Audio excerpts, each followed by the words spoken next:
Petrov, that sick shithead, that fucking truth lover, screw him.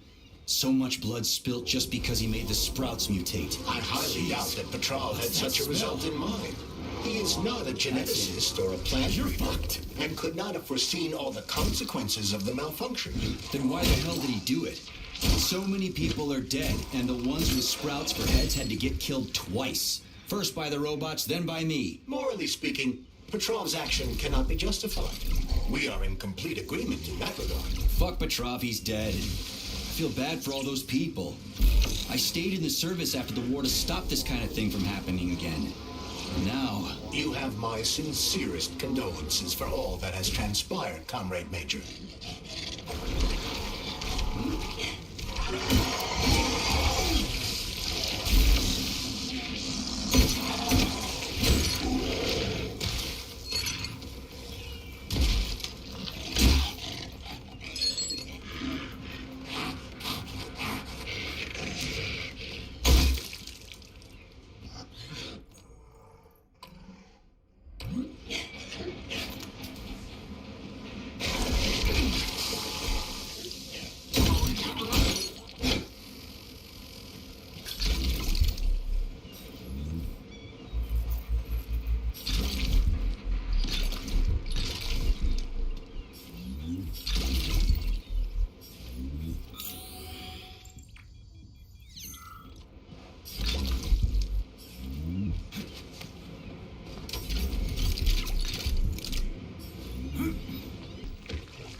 Charles, the U.S. is constantly introducing sanctions against our civilian robots. Why do they do that? Do they suspect something? The U.S. government clearly has certain suspicions, or at least concerns. Yeah, it's their job to be concerned about their country's security. But they don't have any hard evidence. That means they don't really have a leg to stand on, right? Indeed. That is precisely why Petrov caused the malfunction. Right. He wanted to show the world that our Civibots have a combat mode. Fine. But the Americans don't know that. So what are the sanctions for? The American government is using the sanctions to find a middle ground between the needs of the capitalists and the growing discontent of the working class. You mean American working stiffs want to get our bots banned because they're taking their factory jobs, and the capitalists want to get more free robots so they can get rid of all the workers once and for all? Quite right. The American government is feeling pressure from both sides. So the sanctions remain moderate without banning robots entirely. They merely stay focused on importing them. So why does the Soviet Union give a shit? Who cares if the Americans sanction us? They're the ones stopping themselves from getting rid of the working class. Well, good. We're all about the workers. The more restrictions they place on the import and use of robots, the fewer of our robots will be located in key parts of the American government when collective launches. So the Soviet government wants there to be as many of our civilian robots in the U.S. as possible when they activate combat mode. That'll make it that much easier to take over the country. I gotta admit, it makes sense.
Outer space. You mean they make moon rovers here, not Chalamet? Space exploration is about more than just vehicles. A spaceship and rovers will of course be required.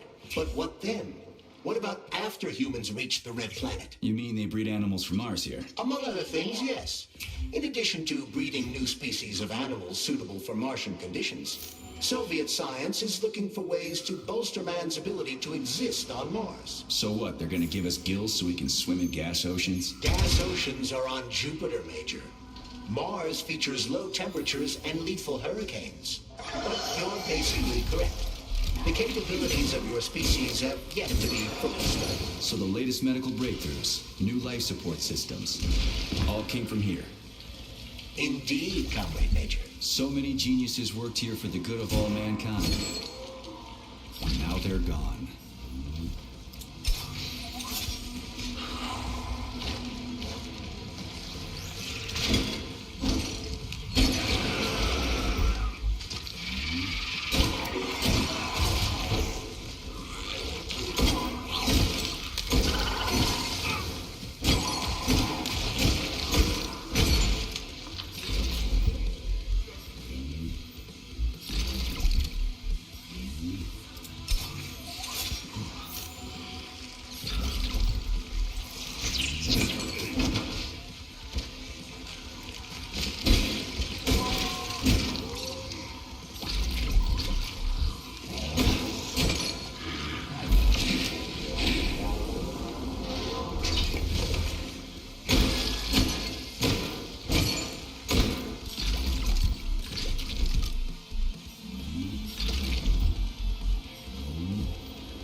Incredible, Professor. Your calculations and solutions are so elegant and logical. Your work on mimetic polymer adaptation is an amazing contribution to science. Thank you very much, but it was really a team effort. I'm sorry, who are you? Ivan Bikov, junior lab assistant at Pavlov Complex. I work in the archives, but my dream is to work under you. I'm a huge fan of your work. Well, your passion is commendable, although it is frankly a little concerning. The polymers are a quickly evolving scientific field with amazing potential, but I'm afraid passion alone won't be enough to advance it. Let's talk again in a month or so and see what we can do. For now, please excuse me. Science calls. A month? But I don't have a month. You'll hear about me, Professor. You can bet on it.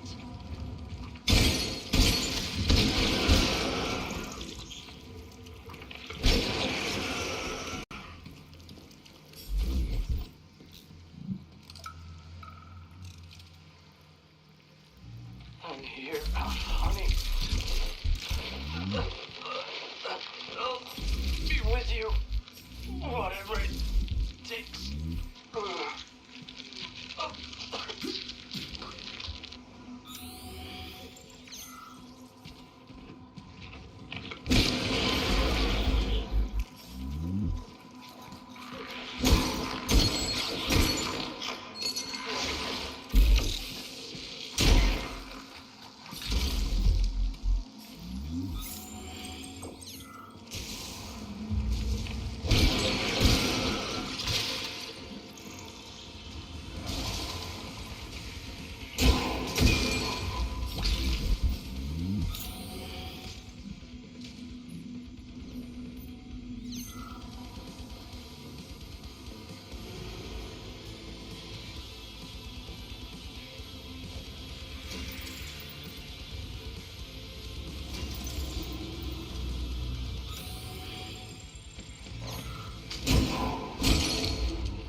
motherfucker.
Tell me, Comrade Major, based on your professional and personal experience, would our civilian robots in combat mode really be able to complete the Atomic Heart project? Yeah, they could do it no problem. If there were plenty of bots at all the military bases, headquarters, and launch sites, and nobody expected them to attack, they could take the American military by surprise. Just like they did to the soldiers here. What a shame. The world just recovered from a war, and now there will be another. Well, it's not really so bad if you think about it. What do you mean, Comrade Major? If Comrade Sechenov and the Politburo want to take over the U.S. and even the whole world, they won't fight regular people. But civilians do perish during combat operations.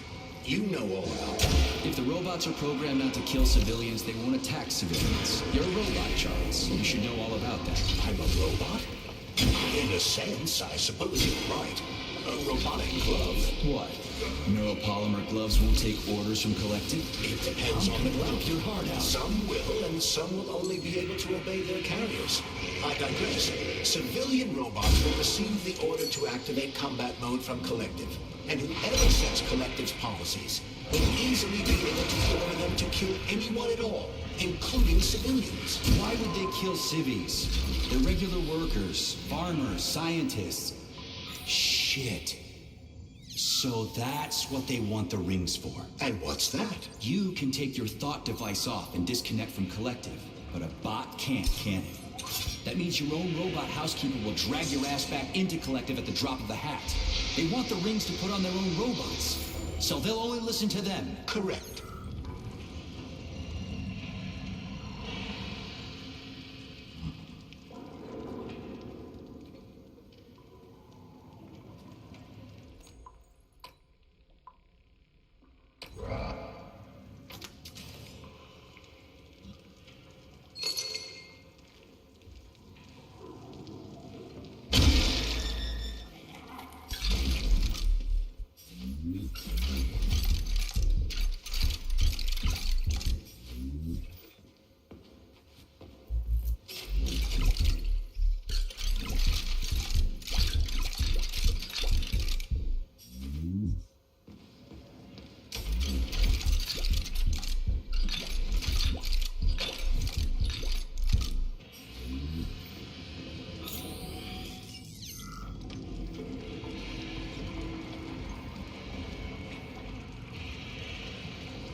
Where the fuck did you even come from? Damn, you're ugly. I'm gonna rip your heart out.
What's that smell?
capable of this kind of brutality? This poor lady. You are expressing sympathy for a corpse, Major. It's a woman's mutilated body. You had sympathy for people just a little while ago. This person is dead, Comrade Major. Make sure your weakness for women doesn't come back to bite your ass later. Something's definitely wrong with you, Charles. I'm gonna ask Sechenov to calibrate you.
This is truly a magical land filled with strange visions and fanciful characters. Fine. We'll deal A with land it. of incredible emotion and total freedom.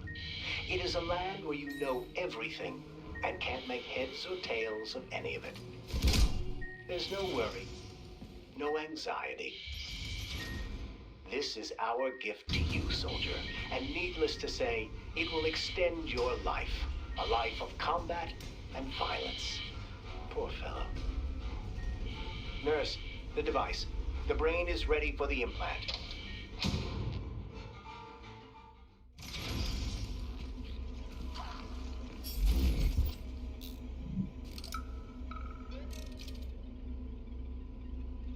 And now you're gone, Professor. What have you done? I was supposed to learn from you, but all I ever got from you was scorn. My self-worth all depended on you, and now... Oh, well. I've still got bullets. I can still fight my way through science. And I stole the box from your office with your favorite music inside.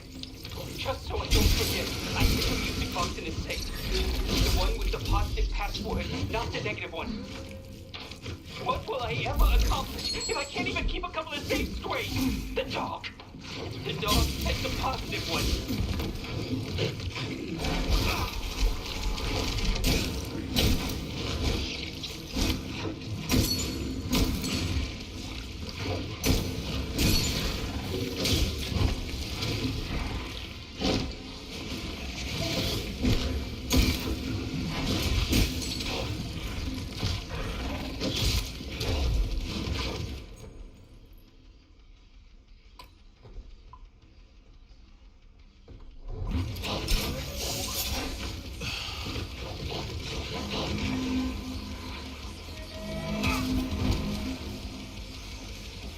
Keep your distance.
you even come from?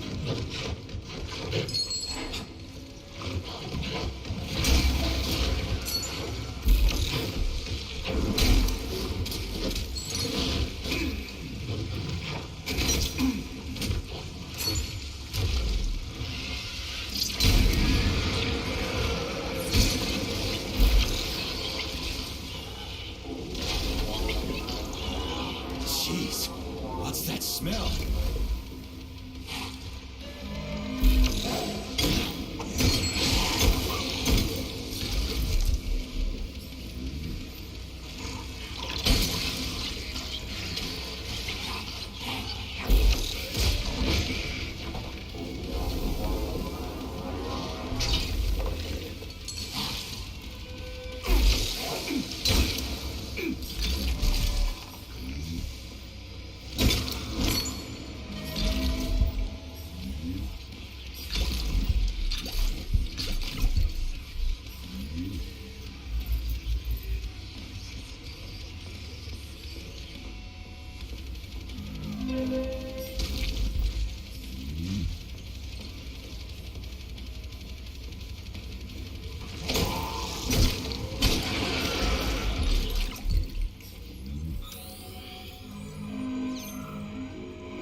Freaking critters. What's this place, Charles? A morgue? Indeed. The bodies of the dead are kept here for further study. What do you mean, the dead? There are bodies all over the place. Where'd these come from? There are dozens of them, and most of them are young. These are the bodies of volunteers who died in dangerous human experiments. Holy fuck. I mean, I get that there are certain experiments that can't be performed on mice or pigs or whatever, so they need living people, but so many. This is completely fucked up. Unfortunately, things don't always go smoothly in science.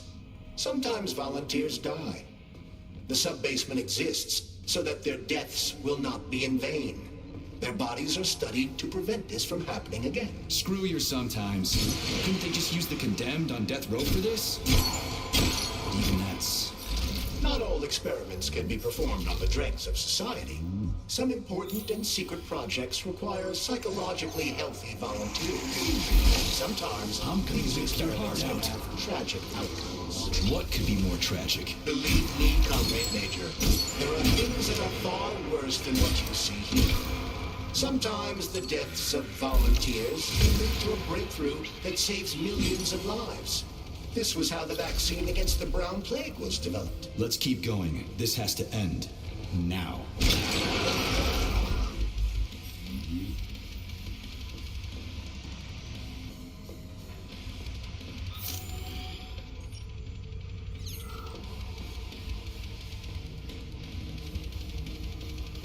Hey, young man, wait, please. If you want me to help you, No, no. I want you to help all mankind. that's what I'm trying to do. No, no, no. Let's not waste time, okay? There's barely anything left for you. Look, I did the analysis. I did all the calculations. This neural network echo that allows the dead to talk. It's the key to immortality. But how?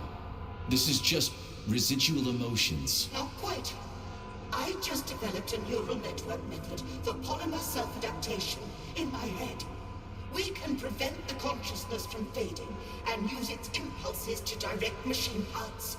Effectively, this will allow the transfer of a human mind into the machine, rendering it immortal. So, what do I need? Here goes. Turns out it's really simple. Have you got a pen? I didn't expect it to be so easy. When thoughts are the only things you have, oh my, they become so clear and flow so very smooth. Don't leave me hanging. Charles, record what she says. Yes, I'm fading. Begin by taking a simple Soviet available in every home. Hey, lady, you there? I'm afraid that's it, Major. The neuropolymer charge is exhausted. Although she was on the verge of a breakthrough. Damn, talk about brain drain.